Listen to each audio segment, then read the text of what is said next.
Good morning, students. Welcome to our morning meeting for Monday, April 6th. I'm going to try something a little different today. I'm going to try recording this on Zoom so that I can better share with you some of the terms and journal prompts. Be a little bit easier than reading them on my trusty whiteboard. This week, we're starting a conversation about a term that you may hear in other places this week, and the term is passion. Now, passion is a word that has multiple meanings and multiple shades of meaning, but the definition that we're going to talk about this week is, and let me screen share with you.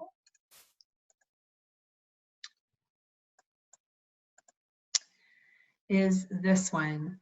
Passion is a powerful desire and a determination to achieve something. Let me move myself out of the way. So my pictures that I put up here to demonstrate this type of passion, this young man practicing basketball, going in for a slam dunk, these soldiers in the middle of a battle, working together to hoist the American flag and end that battle. This doctor working to save lives, working to help patients that need his help. These are all examples of passion. And so when we're done with our discussion today, you can think about what examples of passion do you see here? You have the passion to become better, to do something amazing, to hone a skill. You have the passion for something bigger than yourself, a passion for your country, a passion that can also be called patriotism, a passion to protect others. You have a different kind of passion to protect others, a passion to heal, a passion to see others do well and thrive. These are the kinds of passion that we're going to talk about this week. And the question down below says, how do passionate people make our world better? So that is where we're going to focus. So my read aloud today, kind of a fun one, because this is also poetry, and this is called Paul Revere's Ride. And I think that there's a lot of passion that you can see just in the illustrations alone. So this poem was originally written by a famous poet who's called Henry Wadsworth Longfellow. He wrote this poem. It was republished and illustrated by Ted Rand.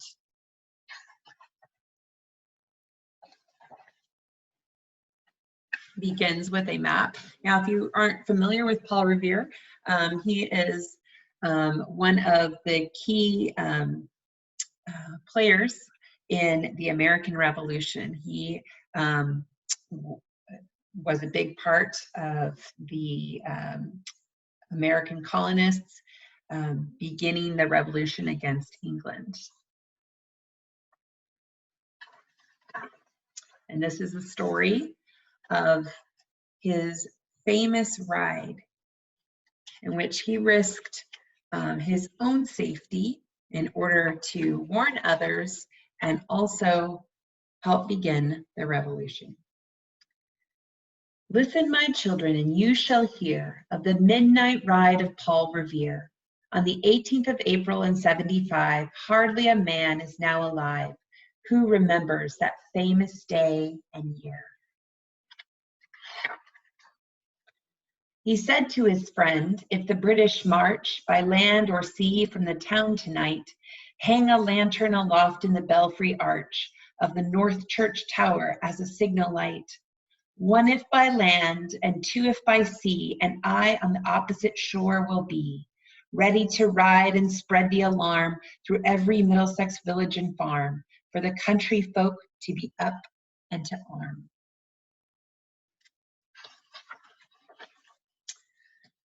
Then he said good night, and with muffled oar silently rowed to the Charlestown shore.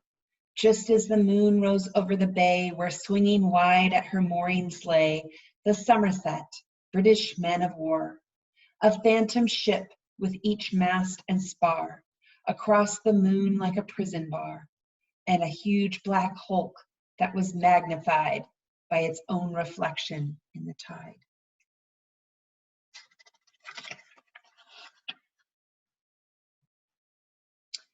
Meanwhile, his friend through alley and street wanders and watches with eager ears, till in the silence around him he hears the muster of men at the barrack door, the sound of arms and the tramp of feet.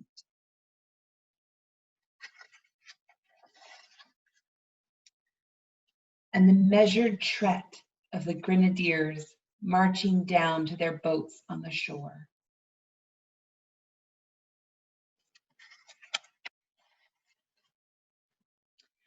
Then he climbed to the tower of the Old North Church by the wooden stairs with stealthy tread, to the belfry chamber overhead, and startled the pigeons from their perch on the somber rafters that round him made masses and moving shapes of shade, by the trembling ladder steep and tall to the highest window in the wall.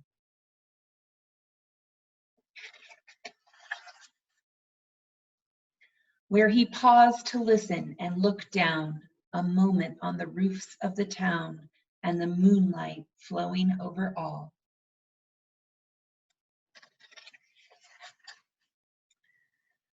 Beneath in the churchyard lay the dead in their night encampment on the hill, wrapped in silence so deep and still that he could hear like a sentinel's tread the watchful night wind as it went, creeping along from tent to tent and seeming to whisper, all is well.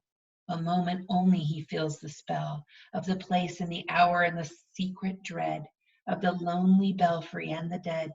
For suddenly all his thoughts are bent on a shadowy something far away, where the river widens to meet the bay, a line of black that bends and floats on the rising tide like a bridge of boats.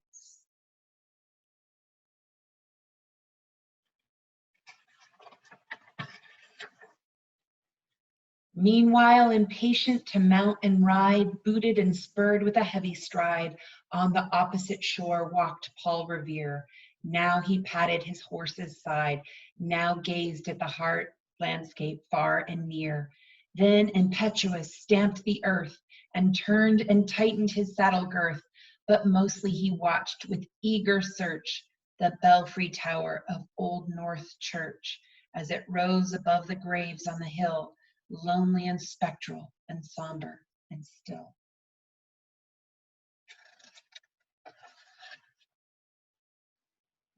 And lo, as he looks on the belfry's height, a glimmer and then a gleam of light, he springs to the saddle, the bridle he turns, but lingers and gazes till full on his sight a second lamp in the belfry burns.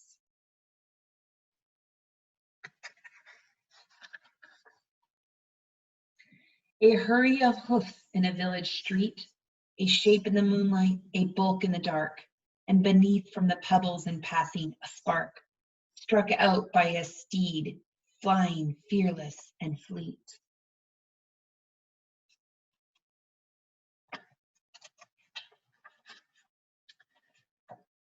That was all, and yet, through the gloom and the light, the fate of a nation was riding that night, and the spark struck out by that steed in his flight kindled the land into flame with its heat.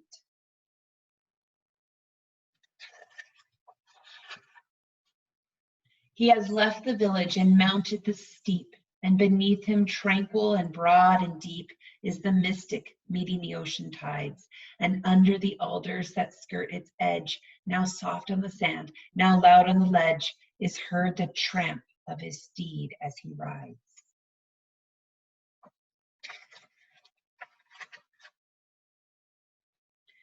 It was 12 by the village clock when he crossed the bridge into Medford town. He heard the crowing of the cock and the barking of the farmer's dog, and felt the damp of the river fog that rises after the sun goes down. It was 1 by the village clock when he galloped into Lexington. He saw the gilded weathercock swim in the moonlight as he passed, and the meeting house with windows blank and bare gaze at him with a spectral glare, as if they already stood aghast at the blood work they would look upon.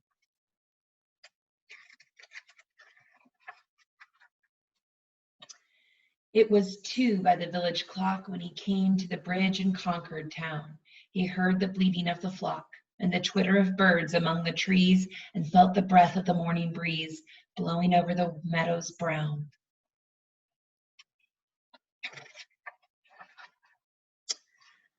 And one was safe and asleep in his bed, who at the bridge would be first to fall, who that day would be lying dead, pierced by a British musket ball. You know the rest. In the books you have read, how the British regulars fired and fled, how the farmers gave them ball for ball from behind each fence and farmyard wall.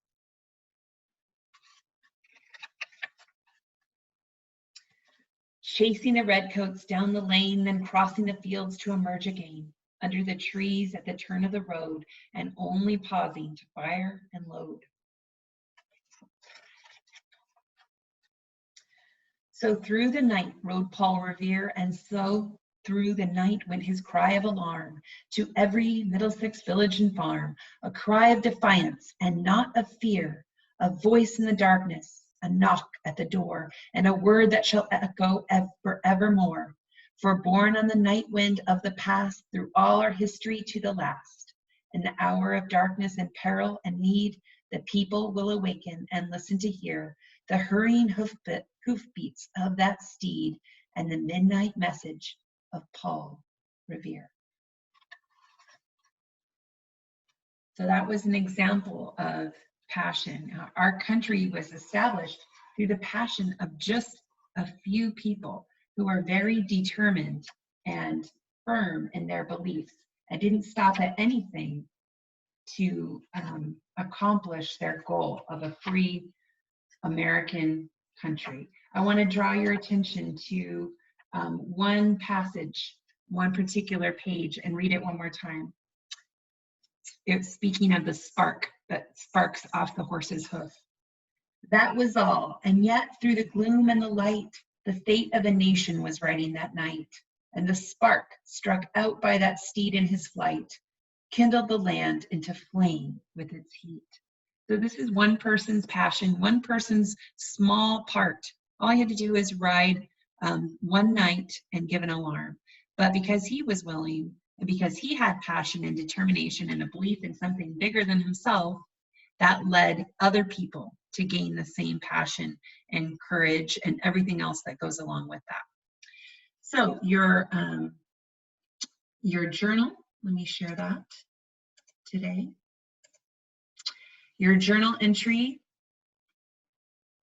is, go ahead and put the date as April 6th, 2020, and here it is. Who are some passionate people who you are grateful for?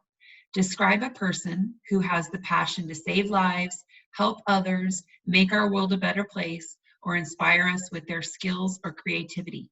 This can be a person you know, or just a type of person you know, like a doctor or a soldier or a firefighter, or whoever comes to mind when you think of the type of passion that you are thankful for. All right, students. So I'm looking forward, hopefully we can find a way for you to share your journal entries with me.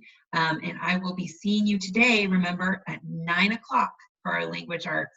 And we'll talk more this week about passion when we read our stories for this week. I'm looking forward to it. All right, students, we'll see you soon. Bye.